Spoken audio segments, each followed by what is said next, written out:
mu nama ya 79 ya UN cyangwa se yibihugu bigize umuryango wabibumbye byari byahuriye mu mujyi wa New York muri Leta Zunze Ubumwe za Amerika ku munsi wo kuwa gatanu. Yakaba ari inama ya 79 yari iraba mu mujyi wa New York muri Leta Zunze Ubumwe za Amerika.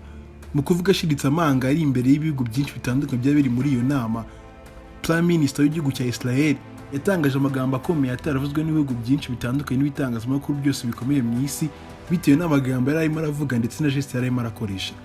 Isundi mbere yo kwinjira mu kiganiro cy'uyu munsi, ni biki Prime Minister Benjamin Netanyahu w'igihugu cya Israel yaba yaravuze muri iyo nama ya 79 yabereye muri New York muri Leta Zunze Ubumwe za Amerika ku munsi wo kuwa gatanu. Muhaye ikaze mu kiganiro cy'uyu munsi. This is the map I presented here last year. It's a map of a blessing. It shows Israel and its Arab partners forming a land bridge connecting Asia and Europe between the Indian Ocean and the Mediterranean Sea. Across this bridge, we will lay rail lines, energy pipelines, fiber optic cables, and this will serve the betterment of 2 billion people. Iyi ni ikarita nerekanye umwaka ushize, akaba ari ikarita y'umugisha yerekana Israel ndetse n'ibihugu by'Abarabu bifatanyije mu gukora inzira ihuza inyanja ya Mediterane ndetse n'inyanja y'Ubuhinde. Akaba ari amagambo yavuzwe na Bwana Benjamin Netanyahu, Prime Minister w'igihugu cya Israel. Ibi ngibi akaba yarabitangaje yifashishije ikarita wita ikarita y'umugisha kandi akayigereranya n'igihugu cya Israel. Bwana Benjamin Netanyahu yatangaje ko iyo nzira ihuza inyanja ya Mediterane ndetse n'inyanja y'Abahinde yatangaje ko ari inzira igihugu cya Israel ndetse na leta ya Israel ishishemo ibikoresho byinshi harimo nk'amatiyo y'amazi ndetse iyi nzira hakanyuramo ibyitwa fiber optics. Izi ngizi akaba ari insinga zitwara interinete, kandi agatangaza ko ibi byose ari ibintu byakoreshwa n'abantu barenga miliyoni 2 z'abatuye mu burasirazuba bwo hagati. Mu gukomeza kuvuga ijambo ry'imbere y'ibihugu byinshi byabiri muri iyo nama y'umuryango mugari wabibumbye, yongeye kwerekana ikarita ya kabiri ariyo karita yari yanditseho ijambo curse cyangwa se umuvumo. Yakaba ari ikarita Bwana Benjamin Netanyahu yatangazaga yuko iri kwerekana ibihugu nka Iran, Syria, Liban ndetse n'ibindi bihugu byose birimo imitwe y'iterabwoba ikunda kwifashishwa n'ibyo bihugu byose mu kugira ngo bibuze umutekano igihugu cya Israel ndetse n'abaturage ba Israel. Mu magambo ubwe yatangaje, yavuze yuko igihugu cya Israel ndetse na leta yabo iri gushinjwa ibyaha by'intambara gikora mu duce twinshi dutandukanye harimo nka Gaza. Ibi ngibi kandi bakabishinjwa n'urukiko rukuru rwa UN cyangwa se umuryango w'abibumbye.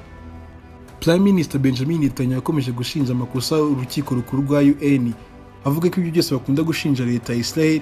Urukiko rwakabanje kureba ibikorwa byose irimo irakora mu gihugu cya Israel, ibikorwa by'intambara byose igihugu cya Iran kimukiraga ku baturage bose batuye Israel mu kugira ngo kibabuze umutekano ndetse n'amahwemo. Mu ijambo rikomeye Benjamin Netanyahu yakomeje kuvugira imbere y'imbaga y'abantu bose bari bari muri iyo nama, yakomeje guha agasupu igihugu cya Iran avuga yuko nigifata icyemezo cy'uko kizatangira kurasa ibisasu cyangwa se kikataka igihugu cya Israel. Yabwiye igihugu cya Iran avuga yuko nibatangira kubataka igihugu cya Israel nabo nta kabuza bazahita batangira kubataka kandi bakabakubita ababaza, bitewe n'uko Benjamin Netanyahu yavuze yuko nta gace na kamwe cyangwa se ahantu na hamwe mu gihugu cya Iran kuba gukomeye kandi kurekure kw'igihugu cya Israel kutabasha kugera. Ibi byose bivugaga ameze nk'ari gutera ubwoba igihugu cy'umwanzi wiwe cyane ari cyo gihugu cya Iran, mu kugira ngo apagasupa kugira ngo nibafate icyemezo cy'uko bazatera igihugu cya Israel nabo bagomba kwirengera ingaruka zose zizava mu gaseke gapfundikiye igihugu cya Israel kibi cy'igihugu cya Iran. Iri jambo kandi akaba yarivuze imbere y'abantu benshi bari muri ino nama, bitewe n'uko leta ya Israel iyobowe na Benjamin Netanyahu yari ikomeje koswa igitutu n'abatuye isi benshi ndetse n'ibitangazamakuru bigiye bitandukanye mu isi, bivuga ko leta ya Israel irimo iricira uburenganzira bw'ikiremwamuntu mu duce twinshi dutandukanye nko muri Gaza, Palestina, kandi byose bigashinja leta ya Israel yuko irimo irakora jenoside cyangwa se irimburabwoko ku baturage bose b'igihugu cya Palestina. Ibi kandi cyangwa se igitutu cyose cyotwaga kuri Israel n'aba baturage batandukanye n'ibitangazamakuru bigiye bikomakomeye harimo nk'igitangazamakuru cya Al Jazeera, byose bikaba byatewe n'uko igihugu cya Israel cyari cyafashe icyemezo mu minsi ishize cyo kwerekeza mu gihugu cya Liban kugira ngo barwanye kandi barimbure umutwe wari ubageze habi, hari umutwe wa Hezbollah.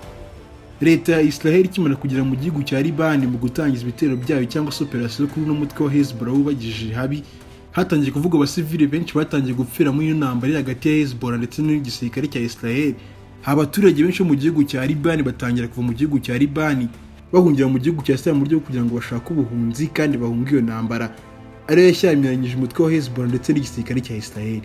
Ibi byose byo kugira ngo abaturage n'abasivile bo mu gihugu cya Libani batangire gupfira muri ino ntambara, akaba ari byasunikiye abaturage benshi b'isi ndetse n'ibitangazamakuru byose bikomakomeye mu gushinja ibyaha by'intambara byose igisirikare cya Israel cyagiye gikora muri ibyo bihugu, yaba ari Libani, yaba ari ukwica umusubizo ndetse no kutaruhuka abaturage bose mu gace ka Gaza, ndetse n'ibindi byaha byose yagendaga ikora, harimo gusenya ibikorwa byose remezo biri mu gace ka Gaza ndetse n'ibiherereye mu gihugu cya Libani. Mu magambo yandi, Benjamin Netanyahu yatangaje muri inama yabaye kuwa gatanu, yavuze ko gahunda yo gukomeza kurimbura abantu bose bahereye mu mutwe wa Hamas kandi gikomeje, ubundi abaturage bose b'igihugu cya Israel bakazagira umutekano uhamye mu myaka iri imbere yose, nta mwanzi n'umwe bishisha uzabavuza umutekano uturutse mu mutwe wa Hamas bitewe n'uko bose bazaba bararimbuwe bikozwe n'igisirikare cya Israel. Nongeye kushimira rero kuri iki kiganiro cy'imuteye kiguca kuri Ozone Info muri kano kanya. Wowe ukunda kino kiganiro wakora like ndetse ndashaka kugira ngo n'abandi babashe kubona kino kiganiro bakunze, kandi ubaye uri mushyashya wabasha kwiyandikisha kugira ngo n'ubutaha ubasha kureba ibiganiro byose bicukumbuye bice kuri uyu muyoboro. Nongeye kubashimira ibiganiro byacu nakagaruka.